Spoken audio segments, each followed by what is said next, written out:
मेरे प्यारे नई दिल्ली लोकसभा क्षेत्र के वासियों, मेरे मित्रों, माताओं, बहनों, भाइयों एवं बुज़ुर्गों, जैसा कि आप सभी जानते हैं कि 16वीं लोकसभा के चुनाव होने जा रहे हैं।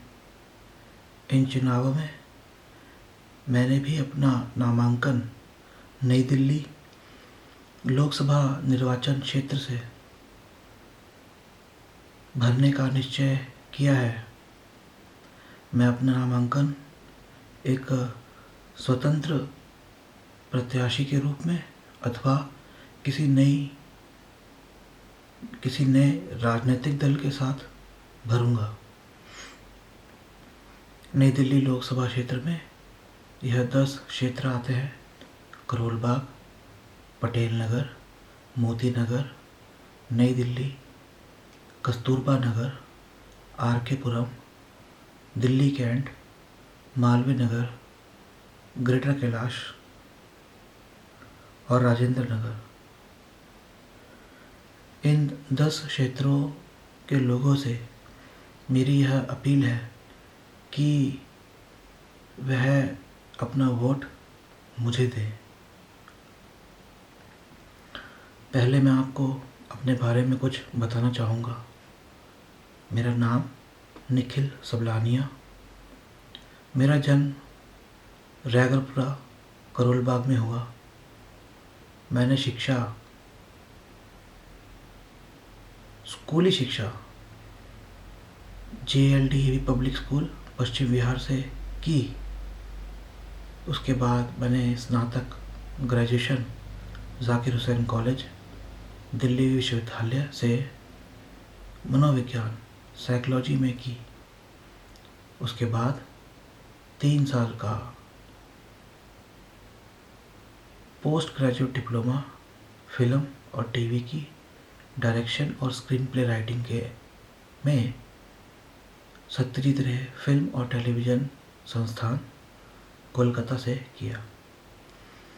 और अभी दिल्ली विश्वविद्यालय से मैं विधि लॉ पढ़ रहा हूँ, जिसका कि अंतिम सेमेस्टर है और मई 2014 में वह समाप्त हो जाएगा। काम के तौर पर मैंने फिल्म, टीवी में निर्देशन, प्रोडक्शन और राइटर के रूप में काम किया है। फ़िलहाल मेरी एक अपनी मीडिया फर्म है जो कि इलेक्ट्रॉनिक और प्रिंट मीडिया का कार्य करती है। पुस्तकों की बिक्री, वीडियो का निर्माण, ऑडियो का निर्माण। परंतु पिछले 4 सालों से मैं केवल सामाजिक विषयों पर ही कार्य कर रहा हूँ। अलग अलग प्रकार के सामाजिक विषय रहे हैं जिनको मैंने छुआ है। इससे मुझे लोगों को समझने का अवसर प्राप्त हुआ, उनको जानने का मुझे मौका मिला। समाज को, राजनीतिक विषयों को, हमारी संस्थाओं को समझने का, उनको ज़्यादा से ज़्यादा देखने का अवसर मुझे मिला। शायद चुनावों में जाने का मेरा निर्णय समाज के कार्यों को करते हुए ही आया है। मित्रों, जब मैं किसी से कहता हूँ कि मैं अपना नामांकन भरने जा रहा हूँ, तो लोग सबसे पहले ये कहते हैं, अच्छा चुनाव लड़ने जा रहे हो? तो मैं कहता हूँ कि लड़ने नहीं जा रहा, यह शब्द प्रयोग में ना लाओ। लड़ना तो कुछ होता ही नहीं है। यदि लोग लड़ेंगे तो अपने काम कब पूरे करेंगे? हमारे अपने में कितनी कमियां होती है, हमारे इतने सारे काम होते हैं जो कि अधूरे होते हैं, हमें उनके लिए समय देना होता है। अगर हम उनको समय ना देकर आपस में लड़ेंगे तो हम अपना काम कब करेंगे? इसलिए ज़रूरत है कि हम अपनी शब्दावली को भी बदलें। चुनाव में कोई लड़ने नहीं जाता। एक सरल सा तरीका है, जो कि हवा बन गया है। एक अच्छा प्रत्याशी होना चाहिए, एक अच्छा उम्मीदवार होना चाहिए, जिसे कि लोग अपना प्रतिनिधि चुन सके। और साथ ही साथ चुनने वाले चुनने वाले भी बुद्धिवादी वर्ग होना चाहिए, सोचने समझने वाले लोग होने चाहिए। अपनी खुली सोच से, यह नहीं कि टीवी में जो दिख गया, अखबार में जो पढ़ लिया, होर्डिंग पर जो देख लिया, उसको देखकर आपने अपना प्रतिनिधि चुन लिया। मैं आपको एक बात बताता हूँ, जब मैंने यह निर्णय लिया कि मैं चुनाव में अपना नामांकन भरूंगा, तो मैं घबरा गया। मैंने सोचा कि मेरे पास तो एक होर्डिंग लगाने के पैसे भी नहीं है। यहाँ तो एक एक नेता हजारों हजारों होर्डिंग लगा रहा है, टीवी में विज्ञापन दे रहा है, रेडियो पर विज्ञापन दे रहा है, अखबार में विज्ञापन दे रहा है, पत्रिकाओं में विज्ञापन दे रहा है, प्रिंटिंग प्रेस से अपने लाखों रुपया तो वो प्रिंटिंग प्रेस में अपने पर्चे छपवा रहा है, झंडे बनवा रहा है। फिर मैंने सोचा कि यदि इस तरह से एक प्रतिनिधि चुना जाए तो एक योग्य व्यक्ति, योग्य अर्थात शिक्षित हो, क्षमता हो उसमें, ऐसा व्यक्ति हो, कुछ अनुभवी व्यक्ति हो और एक नैतिक व्यक्ति हो। योग्य, अनुभवी और नैतिक, ऐसा व्यक्ति तो कभी प्रतिनिधि चुना ही नहीं जा सकता। लोग कभी अपना अच्छा प्रतिनिधि पा ही नहीं सकेंगे।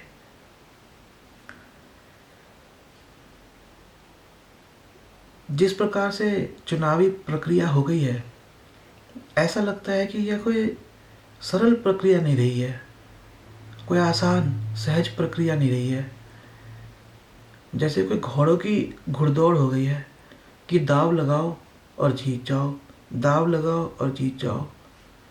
जैसे चुनावी प्रक्रिया कोई शिक्षित, समझदार, नैतिक व्यक्ति नहीं, कोई जुआरी हमारी चुनावी प्रक्रिया को घुमा रहे हैं, फिरा रहे हैं अपने हिसाब से, जैसा वह चाहते हैं, धन के बलबूते पर, धर्म के बलबूते पर या किसी और बलबूते पर आडंबर रच देते हैं और हम हमारा ध्यान उनकी तरफ खींच लेते हैं और हम मूर्खों की तरह उनकी तरफ खींचे चले जाते हैं।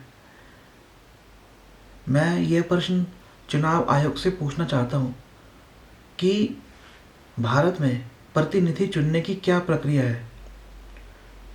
भारत में पिछले 67 सालों से ब्रिटेन को, यूनाइटेड किंगडम्स को हम गाली देते हुए आए हैं,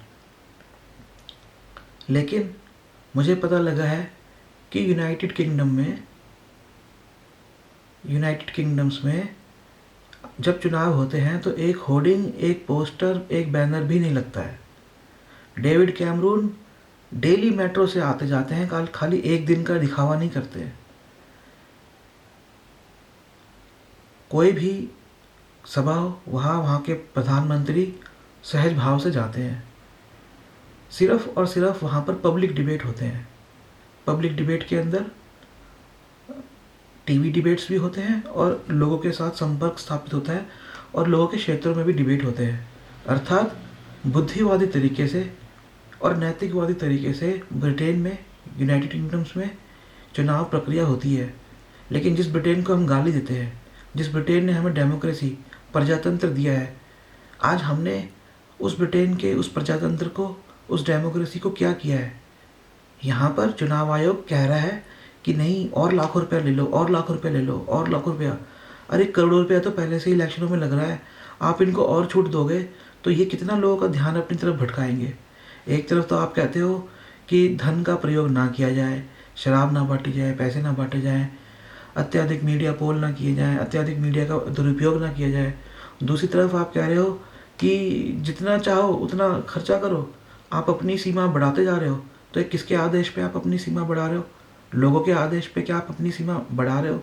यह प्रश्न चुनाव आयोग को आज देना चाहिए और सब लोगों को चुनाव आयोग से यह पूछना चाहिए कि इस देश में प्रतिनिधि चुनने की क्या क्या क्या उसका तरीका है। इस देश को केवल कोई मेंबर ऑफ पार्लियामेंटेरियन या फिर विधानसभा के जो एमएलए है वह नहीं चला रहे। इस देश को आईएएस अफसर भी चलाते हैं। आईएएस अफसर बनने के लिए आपकी शिक्षा होनी ज़रूरी होती है, आपकी योग्यता ज़रूरी होनी होती है, और एक सस्ता सा फॉर्म आता है वो भरना होता है। लेकिन मेंबर ऑफ पार्लियामेंटेरियन बनने के लिए चुनाव आयोग ही कह रहा है कि लाखों रुपया खर्चा करो। ये तो कोई अच्छी बात नहीं है। चुनाव आयोग को अपनी बात सोचनी चाहिए कि उसे न्यूनतम खर्चे पर ही कोई प्रतिनिधि बन सके। जो प्रतिनिधि लाखों रुपया करोड़ों रुपया लगाएगा, ऐसा प्रतिनिधि बाद में उसकी क्या सोच होगी, वह उसकी सोच को निर्देश कौन देगा? वह धन या वह धन वाले लोग जिन्होंने जैसे घोड़े पर दाव लगाते हैं वैसे उस पर दाव लगाया, वह उनकी सुनेगा या उनकी सुनेगा जिन्होंने उसे अपना मतदान दिया है, जिन्होंने उसको अपना प्रतिनिधि चुना है, क्योंकि उसकी मान्यता धन की है। वह ये सोच रहा है कि मेरे पास जो धन होगा उस धन से मैं मीडिया में प्रचार करूंगा, ये करूंगा, वो करूंगा, और उसके बाद इन लोगों को मैं मूर्ख बना सकता हूँ। इन लोगों के मूर्ख बना सकता हूँ मतलब मैं ज़्यादा से ज़्यादा प्रचार करके इन लोगों से अपना वोट ले सकता हूँ। आपके वोट उसका धन है ऐसे व्यक्ति का। लेकिन यदि व्यक्ति नैतिक होगा, मेरे जैसा होगा, तो आपका वोट मेरा विश्वास है कि आपने मेरे पे विश्वास किया है। मैं नैतिक हूँ या नहीं हूँ, इसके बारे में मैं यही कहूँगा कि देखिए, इंसान को विश्वास करना पड़ता है। बगैर विश्वास के हम कोई काम नहीं कर सकते। हम बाज़ार से एक सौदा भी लेने जाते हैं तो विश्वास करते हैं कि दुकानदार हमें अच्छी चीज़ देगा। हम अगर कहीं पर रिश्ता ब्याह करते हैं तो विश्वास करते हैं कि हमारा रिश्ता अच्छा होगा। इसलिए हम मित्रता भी करते हैं तो यही सोचते हैं कि हमारा मित्र अच्छा होगा। शुरुआत में थोड़ा विश्वास करना चाहिए। आपने अब भी तो 67 साल तक इतने लोगों पर विश्वास किया है, तो मुझ पर भी आप विश्वास करिए। हो सकता है मुझसे अच्छा कोई बेहतर हो, उस पर भी विश्वास करिए। विश्वास के बगैर तो जितने भी इंसान के रिश्ते हैं, जितने भी उसके लेन देन ट्रांजैक्शन है, सब रुक जाएंगे। इसलिए विश्वास तो ज़रूरी होता ही है। मित्रों, जैसा कि मैंने आपसे बताया कि मैंने जब चुनाव में अपना नामांकन भरने का निर्णय किया और यह पाया कि मेरे पास कोई धन नहीं है, और जैसे मेरे पास योग्यता, जिसमें मेरी शिक्षा है और भी कई चीज़ें हैं, मेरा अनुभव है और साथ में मेरी नैतिकता है, अगर इनके आधार पर कोई प्रतिनिधि नहीं चुना जाता तो यह तो भारत के लिए और भारत के लोगों के लिए बहुत ही बुरी बात है कि प्रतिनिधि घोड़े पर दांव लगाने जैसा प्रतिनिधि चुना जाए। तब मैंने एक बात और सोची कि मेरा क्या उद्देश्य है कि मैं संसद में जाऊं। मेरा उद्देश्य कमज़ोर का संरक्षण है, क्योंकि मैंने यह पाया है कि जब हम कमज़ोर के बारे में सोचते हैं तो मानवता हमें जागती है। जब हमें मानवता जागती है तो हम यह ध्यान लगाते हैं कि हम कैसे उसको अच्छा करें, कमज़ोर को कैसे हम मजबूत बनाएं। कमज़ोर कोई बालक हो, कोई वृद्ध हो, अपंग हो, अंधा हो, कोई भी कमज़ोर हो, कमज़ोर को मजबूत बनाने की जब हम सोचते हैं तभी हम कुछ कार्य करने की सोचते हैं। यदि आप वैज्ञानिक आविष्कारों की तरफ देखें, मनुष्य तो कमज़ोर रहा है। ना तो उसके पास कोई गाड़ी थी, ना को वह कोई सीमेंट के मकान बनाता था, ना कोई उसके पास ढंग के तन पर कपड़े होते थे। प्रत्येक रूप से मनुष्य एक कमज़ोर प्राणी था, परंतु इंसान ने अपनी कमज़ोरी को दूर किया। उसने अपना दुख समझा। जब अपना दुख समझा तो दुख से उसने यह समझा कि जैसे मेरा दुख है वैसा दूसरों का दुख है। दुख को देखते हुए उसने आविष्कार किए, और आज हम देखते हैं कि हम कितने रूप से बच जाते हैं। ठंडी हवा से हम बच जाते हैं, बारिश से हम बच जाते हैं, अच्छे मकानों में हम रहते हैं, कहीं आने जाने के लिए हम अच्छे वाहनों का प्रयोग करते हैं, अच्छे कपड़े पहनते हैं, अच्छी शिक्षा लेते हैं। यह सब इसलिए क्योंकि हम में संवेदना जागी है। तो इसीलिए मेरा यह उद्देश्य है कि कमज़ोर का, क्योंकि वहीं से मेरी और सबकी संवेदना जागती है। कमज़ोर का संरक्षण कोई नया सिद्धांत नहीं है, यह बहुत पुराना सिद्धांत है। यह सिद्धांत मुझे भगवान बुद्ध से मिला है। वह कहते हैं कि मजबूत जो सक्षम है, मजबूत है, वह तो हमेशा कमज़ोर को दबाता ही आया है। आप चाहे मनुष्य का इतिहास उठाएं या जानवरों का भी इतिहास उठाएं, जो मजबूत होता है वह तो कमज़ोर को दबाता ही है, और इससे रक्त रंजिता, खून खराबा होता ही रहता है। तो इस खून खराबे को, इस उठापटक को रोकने का मार्ग उन्होंने जो बताया है वह यह है कि कमज़ोर को संरक्षित करो और मजबूत को थोड़ा सा नैतिकता के आधार पर कमज़ोर का संरक्षण करने के लिए कहो। हो सकता है थोड़ा उसमें क्षीणता आए, मजबूत थोड़ा क्षीण हो, परंतु उसकी क्षीणता से जब कमज़ोर मजबूत होगा तो उन दोनों में समानता आएगी। यही समानता की बात भगवान बुद्ध और बहुत से धर्म के लोग, बहुत से समुदायों के लोग करते हैं। समानता, समतामूलकता ही हमारा ध्येय होना चाहिए। मित्रों, चुनावों में बहुत प्रकार से आपकी बुद्धि को अपनी तरफ खींचा जाता है। मैं खुद मीडिया का छात्र हूँ, मुझे पता है कि किस प्रकार से, नाना प्रकार से स्लोगन तैयार किए जाते हैं, ऑडियो वीडियो मैं भी तैयार कर रहा हूँ, परंतु एक स्पष्ट है, एक 6,500 रुपये के कैमरे से, जो कि 2 साल पुराना मेरा कैमरा है, उससे मैं आपके लिए वीडियो दे रहा हूँ और डाल रहा हूँ। हो सकता है मुझे देखकर और भी बहुत लोगों में एक जोश आए, एक आत्मविश्वास जागे और वे भी आगे आकर अपने आप को लोगों का प्रतिनिधि बनने का एक दावा पेश करें। वह बताए कि नहीं, हम किसी से घबराते नहीं हैं, कोई फ़र्क नहीं पड़ता अगर किसी के पास बहुत धन है और वह रेडियो पर, टीवी में, मैगज़ीन में पैसा दे रहे हैं चुनावों के अंदर, तो कोई फ़र्क नहीं पड़ता, प्रतिनिधि को आगे आना चाहिए, वरना हम अपने प्रजातंत्र को, अपनी डेमोक्रेसी को कैसे बचा के रखेंगे। ये हमारी डेमोक्रेसी है, क्या कैपिटलिस्ट डेमोक्रेसी है? क्या पूंजीवादी प्रजातंत्र में हम रह रहे हैं? क्या पूंजी से हम अपने लोगों का ध्यान भटकाकर क्या गलत प्रतिनिधि चुनना चाहते हैं? यह बात आपको सोचनी चाहिए, और सिर्फ उनको नहीं जो कि अपने आप को प्रतिनिधि चुनने का दावा करते हैं, उनको भी यह बात सोचनी चाहिए जो प्रतिनिधि चुनना चाहते हैं।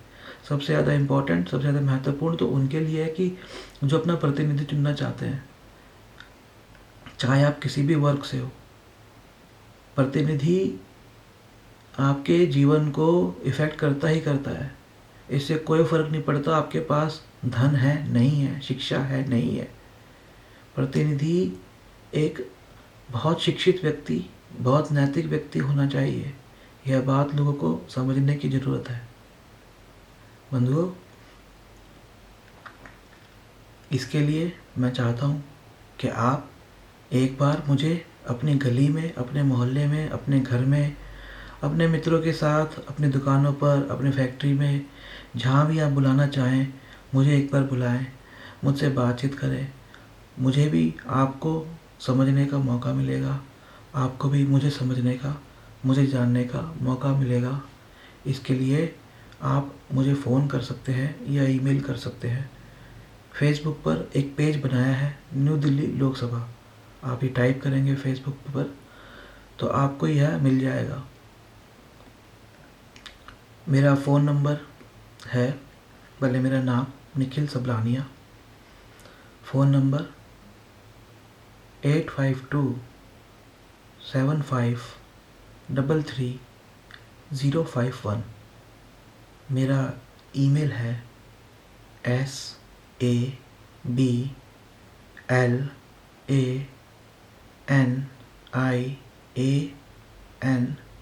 sablanian sablanian@gmail.com।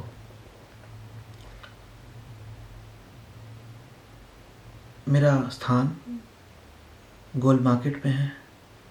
मैं आपको एक बात बताना चाहूँगा, चूँकि मेरा जन्म रैगरपुरा में करोल बाग क्षेत्र अर्थात नई दिल्ली क्षेत्र में हुआ है और पिछले 20 साल से मैं सेंट्रल दिल्ली गोल मार्केट क्षेत्र में रह रहा हूँ। यहाँ के चप्पे चप्पे को, यहाँ के लोगों को, लोगों की मानसिकता को मैं बाखूबी समझता हूँ। करोल बाग, रैगरपुरा, बेडनपुरा, बापा नगर, पहाड़गंज, इन सब क्षेत्रों में मेरे रिश्तेदार, मेरे मित्र, बंधु, जानकार रहते हैं। मैं आता जाता रहता हूँ, देखता हूँ। ग्रेटर कैलाश में भी मेरे कुछ मित्र हैं। मालवीय नगर में वीडियो के काम से अक्सर मेरा आना जाना होता है। आर के पुरम में बहुत से जो सरकारी कर्मचारी हैं उनसे भी मेरा संपर्क है, क्योंकि सरकारी आवास है मेरा। हमारे घर में कोई है जिनको मिला हुआ है और इसलिए सरकारी बहुत से कर्मचारियों से जानना पहचानना है।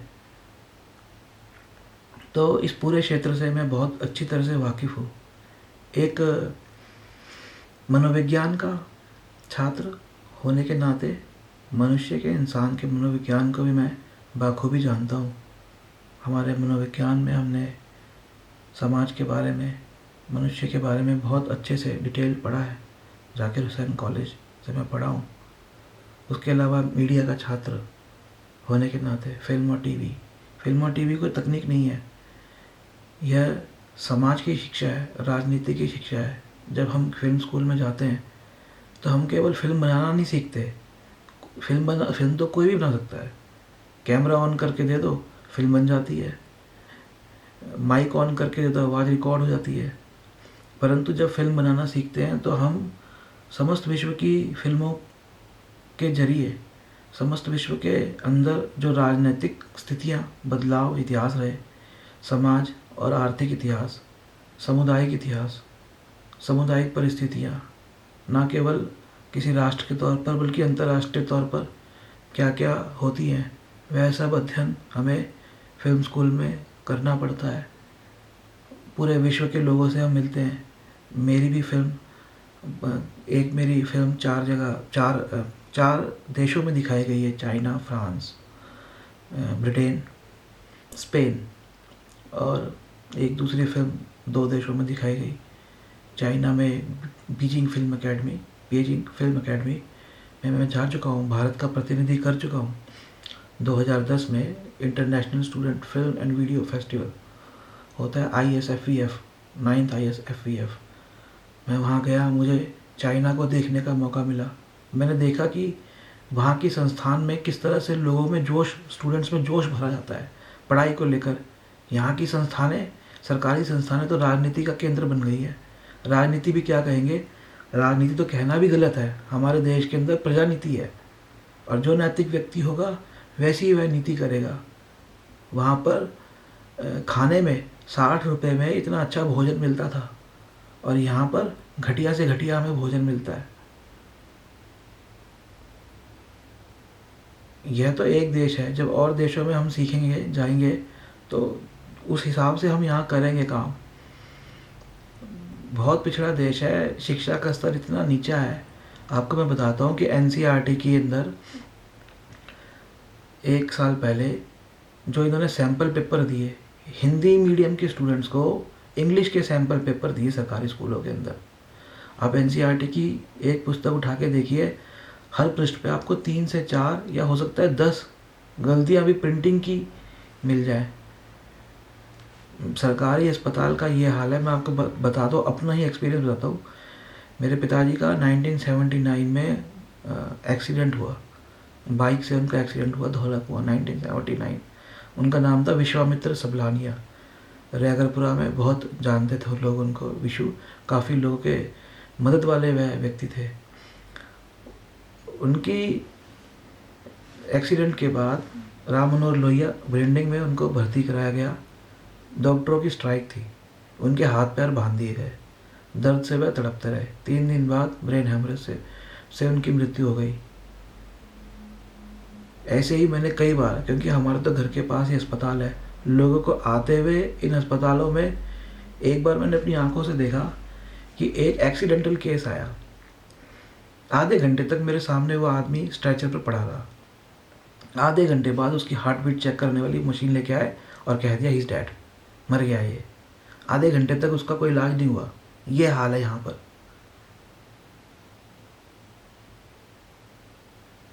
तो बदलाव सबको लेकर आना है।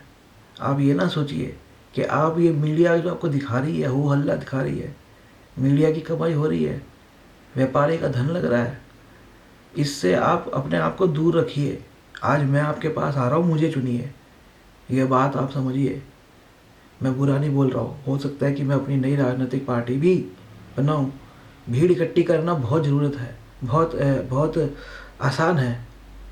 भीड़ इकट्ठी करना बहुत आसान है, लेकिन भीड़ क्या करेगी उससे कुछ फ़र्क नहीं पड़ता। बुद्धिवादी बनाना बहुत मुश्किल है, स्कूल के अंदर पढ़ाना बहुत मुश्किल होता है।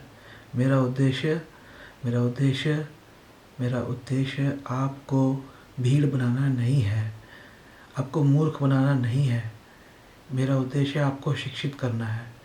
मैं जितना भी प्रयास हो सका आपको शिक्षित करने का और व्यवस्था को ठीक करने का करूँगा। इसके लिए मुझे प्लीज़ एक बार आप मौका दीजिए, मुझे अपना वोट करिएगा और कृपया कर सबसे पहले मुझसे एक बार फ़ोन पर बात करिए, मुझे बुलाइए, मेरे विचार जानिए, मुझे और अच्छे से आप समझिए, फिर निर्णय लीजिए आप। और थोड़ा सा समय निकालिए, अर्थव्यवस्था के चक्कर में मत पड़िए। देखिए, धन के चक्कर में मत पड़िए। अगर आपका प्रतिनिधि अच्छा होगा तो वो आपको पढ़ने नहीं देगा इन चक्करों में, धन के चक्कर में नहीं पढ़ने देगा वो आपको। वो आपकी व्यवस्था को सुधार कर देगा। वो ये नहीं कहेगा कि आप 1 रुपये वाला चावल खाओ। वो चाहेगा कि जैसे मैं अच्छा चावल खाना चाहता हूँ, आपको भी अच्छा चावल खिलाऊँ। एक अच्छा प्रतिनिधि यह चाहेगा। यह बात को समझिए। धन के चक्कर में मत पड़िए। थोड़ा समाज को, जो आपका लोकतंत्र है, अपने लोकतंत्र को मजबूत बनाने के लिए समय निकालिए। आपका लोकतंत्र मजबूत होगा तो आप मजबूत होंगे। अगर आप धन के पीछे पड़ेंगे तो मात्र धन वाला मजबूत होगा। थोड़ा समय दीजिए, सामाजिक बनिए। आपकी संसद है, संसद में जो प्रतिनिधि जाएगा वह वैसा ही जाएगा जैसे लोग होंगे। यदि लोग धन के बलबूते पर अपने दिमाग को, जो उनके दिमाग को भटका दिया जाएगा, उसके बलबूते पर जाके चुपचाप अपना मूर्खों की तरह वोट दे के आ जाएंगे, तो कैसा प्रतिनिधि जाएगा? यह जरा सोचिए आप। एक ढंग का प्रतिनिधि भेजने के लिए विचार विमर्श करिए। एक बार मुझसे ज़रूर मिलिए आप, मुझे एक बार बुलाइए, मुझसे बातचीत करिए, मेरे बारे में जानिए, मेरी शिक्षा को देखिए, मेरी योग्यता को देखिए, मेरी दूरंदेशी को देखिए। यह सब देख के आप निर्णय करिए। जो सांसद बनेगा, हमारी पार्लियामेंट का काम होता है संविधान के हिसाब से अधिनियम बनाना, एक्ट बनाना, कानून बनाना। क्या कानून बनाएगा? जिसकी दिमाग ही जिसका भटका हुआ होगा, जो धन से जिसका दिमाग भटका हुआ होगा, वो जिसमें नैतिकता नहीं होगी, कैसा कानून बनाएगा? किसके पक्ष में कानून बनाएगा? इस बारे में आप सोचिए। तो प्लीज़ एक बार मुझे आप बुलाइए। मेरा अपना फ़ोन नंबर लिखा हुआ है नीचे, इस पर मुझे फ़ोन करिए। नई दिल्ली क्षेत्र में आपको दोबारा बता देता हूँ, ये खिड़की एक्सटेंशन से शुरू होता है और जो पंजाबी बाग इधर है, आपके रिंग रोड के इस साइड है, ध्यान नहीं आ रहा ईस्ट है वेस्ट है, उस साइड शुरू नहीं होता है रिंग रोड के पंजाबी बाग का, इधर मोती नगर की साइड वाला पंजाबी बाग जो है। और ये तो खिड़की एक्सटेंशन से शुरू होता है और ग्रेटर कैलाश आया, मालवीय नगर आया, लाजपत नगर आया, ये सारा एरिया। फिर वहाँ से चलते आइए चाणक्यपुरी का एरिया, दिल्ली कैंट का, आकेपुरम का एरिया, उधर से इधर चल के कस्तूरबा नगर, फिर ये नई दिल्ली, सेंट्रल दिल्ली में कुछ फिर करोलबाग विधानसभा क्षेत्र का एरिया भी आता है। ये सारे विधानसभा क्षेत्र है, उनके जो एरिया है वो ध्यान रखिए। 10 विधानसभा क्षेत्र है, उनके जो एरिया, करोलबाग का ये नहीं खाली करोलबाग में, पहाड़गंज का भी कुछ एरिया आता है। उसके अलावा फिर राजेंद्र नगर, पटेल नगर, रंजीत नगर, टैंक रोड, प्रसाद नगर, आपका करमपुरा, मोती नगर और पंजाबी बाग का रिंग रोड के तक का एरिया, ये सारा एरिया है। मैं यहीं हूँ, कहीं नहीं जा रहा, दिल्ली में पैदा हूँ, यहीं हम 100 साल से यहाँ रह रहे हैं। मैं 5वीं पीढ़ी हूँ, पुराने हम राजस्थान से हैं, 5वीं पीढ़ी हूँ। हमारी पीढ़ी का चप्पा चप्पा जानता है। दिल्ली हमारे सामने बनी है। हमने हमारी नानी जी यहाँ पर पत्थर तोड़ा करती थी। जब लाहौर से आई थी वो पार्टीशन के टाइम पे, तो पत्थर तोड़ा करती थी। पत्थर तोड़ के उन्होंने रोड बनाया है। हमने देखा है कि क्या है क्या नहीं है, क्या समस्या है। हमने खुद जूझते हुए देखा है, इसलिए हमें पता है कि क्या है क्या नहीं और क्या करना चाहिए और किसके पक्ष में करना चाहिए, ये हमें पता है। ये मैं आपसे कहूँगा। तो प्लीज़ एक बार मुझे आप अपने घर में या कहीं भी बुलाइए और मेरे विचार जानिए। धन्यवाद।